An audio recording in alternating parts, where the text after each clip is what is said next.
Immediately next to Michael is Tabiseng Chivenga, the Speaker of the Ekurhuleni Municipality, representing the EFF. Thank you very much. I think the realization that we all need to come to is that Gauteng is very congested and small. You literally can go across the street from one region to the other. And this means there's no reason why you should have a provincial and a municipal government in Gauteng that is separated. What is needed and what the EFF proposes is that we need to have legislation that declares Gauteng as a province, including its municipalities, as a special economic zone in the sense that the provincial government's budget and together with its 5 municipalities accounts to about 500 trillion rands of its fiscus. That's about $28 trillion.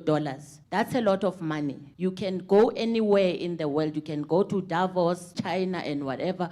With that type of money, you'll be able to revive industry. You'll be able to get so needed interconnected railway network that is needed to revive our economy. Gauteng accounts for about 33.1% of our GDP, which is bigger than that of KZN and the Western Cape. So it is very clear that Gauteng, with that type of contribution to the GDP, needs a revival in the job sector. We need to reduce unemployment in Gauteng. And the solution of the EFF is that those industries that we are speaking of that can be protected by a state-led intervention should give us a maximum of around 2 million jobs. The insourcing of security guards that will guard state-owned infrastructure, that both municipal and provincial infrastructure, can lead to a massive, massive drop in the unemployment rate. Equally, we need to ensure that we have in-source engineers and people that are doing social housing initiatives. Social housing, as well as the roads network, they require maintenance, they require development. So once we in-source, we are able to give our people around 2 million jobs that are quality and sustainable jobs that account for at least half of what the unemployment rate is currently. So we are very clear that we need to revive the manufacturing sector.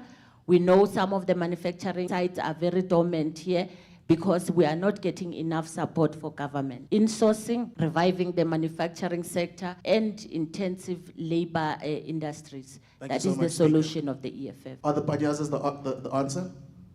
The panyazas are certainly not the answer, but they are part of a solution. What is critical is that we need to ensure that we get all these guns that are in the streets off the streets. We need a mechanism where we will go door to door and get illegal guns off the street. We need to have an adequately trained police force that has enough skills to be able to tackle some of these crimes. And equally, we need to ensure, and unemployment is the root of all these problems that we're having in this country. The use of technology can be used to assist in crime. We need to have surveillance throughout all our CBDs to ensure that the camera systems are able to see these pickpocketers and whoever is committing crime. Equally, we need to strengthen our detective services. We need to have people that can do a proper investigation in order for the judiciary system to be able to get a credible investigated Thank cases. you so much to the EFF. Thank you very much. No, thank you very much. A vote for the EFF is a vote for land to be returned to its rightful owners. It's a vote for jobs to be available for all who qualify for jobs. It is a vote for the restoration of energy in our country that drives the economy. The EFF is asking for your vote just for the 5 years, not more than that. We have demonstrated in the city of Ekurhuleni, which is the best run municipality in Gauteng, and you have seen our people who are running the worst run municipality in Gauteng claiming that we are not doing that. Do we still need the provinces? I was very clear in the beginning that as the EFF, we believe that we do not need provinces. And we do have a couple of models that are available internationally, your Tokyo, your New York. Abolishing provinces will allow us to have more money to spend. We've related the example that the provincial government of Gauteng, together with its 5 municipalities, big municipalities, account for 500 trillion of budget. So that money can go a long way into ensuring that we have big infrastructure projects. It will also ensure that we reduce that type of model they call a global city region. So we will reduce the number of public representatives that are in Gauteng, which will allow more money to go towards service delivery. It will centralize spending. It will centralize even having grants that will ensure that we equally have more money for service delivery. Isabel Fry from Social Policy Initiative. My question will go to EFF.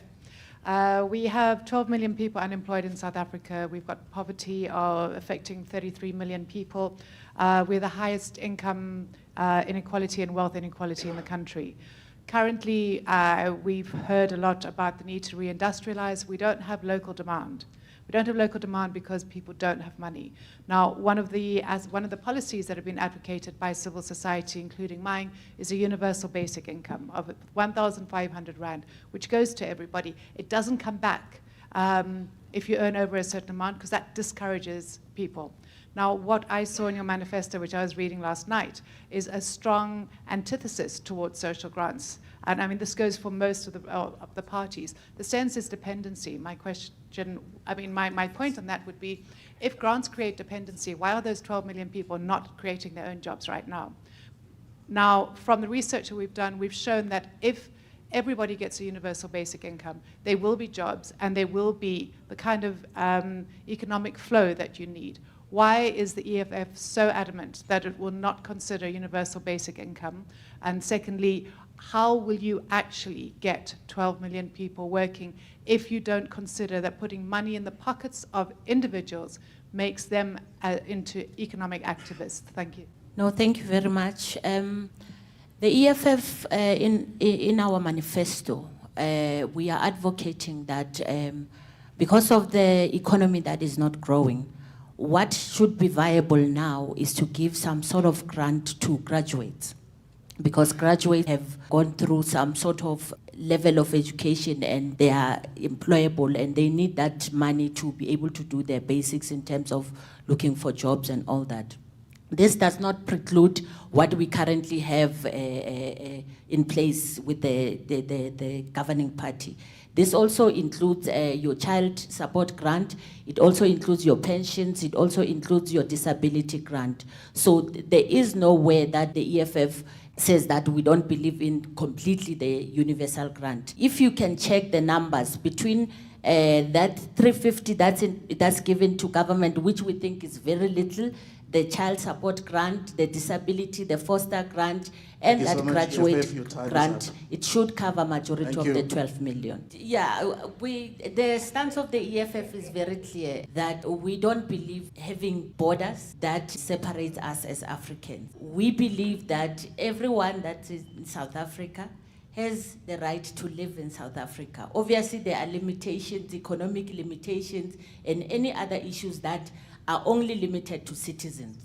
But we should not have that approach as if we do not have a history as a people of South Africa. Thank you. You'd be aware that currently in the city of Ekurhuleni and the city of Johannesburg that we are working with the ANC and other like-minded political parties. And what has brought that was that we had a situation where the DA-led coalition in Ekurhuleni was giving our people racial-based service delivery. And we had to rescue our people from that. So in terms of after the elections, we'll make that determination after the elections. Thank you. EFF, you get your bite now. Are you willing to work with the ANC? What we need to understand is that the trajectory has completely changed. And we worry that the MEC, when she speaks of the ANC, she's still under the impression that they still have the numbers. We still have that posture of numerical arrogance that should not be used at this time. As we said before, as the EFF, we are going to be working with any party that puts the people first, that we can agree on the basic principles. What are the basic principles? Because we need to understand that we are definitely not going to have a majority party after the 29th of May. So there is no one party that is going to have their manifesto being given to them as a mandate to execute. So we need to understand on the basics. We need to understand on water provision. We need to understand on 24-hour clinics. We need to understand on sanitation, have an understanding on sanitation. So those basics, and they are not very complex. I believe right now that it is not a matter of principles and all these things that other parties are coming up with. It's a matter of them having some sort of attitudes to other political parties. No, thank you very much. Service delivery is a service that's supposed to be available for anyone that needs the service. We are very clear about the issue that everyone wants to pin on the EFF of immigration and so on. It is the responsibility of a government to ensure that the issue of immigration is handled properly. And it is equally the responsibility of a government to be able to take care of any person that is within the borders of their country. The issue of service delivery, linked to what you are saying about the Commander-in-Chief said, which is indeed true. There is no service delivery that you are going to get if you don't have revenue that you are collecting, if you don't have the economy that is viable. The issue of Deputy President Floyd Shibambu being the finance minister is linked to activating the economy that will ensure that South Africa has an economy that is growing, that is able to take care of all of us, that is able to give us enough employment for our people. EFF? Thank you. We need to be very clear that an injustice is an injustice. And the EFF stands with the people of Palestine. That's why we put a motion in Parliament for the closure of the Israeli embassy in South Africa. So we are very clear that we stand with the people of Palestine, and we are an internationalist community as the people of South Africa. We know we are from an apartheid system ourselves, so it's very strange that we cannot now be very clear that we want apartheid that's in Gaza to stop. So we are very concerned about some of the utterances, but we stand with the people of Palestine. And in terms of the issue of state-owned entities, we need to ensure that we overhaul the entire system and put competent people in to be able to run those entities. Thank you.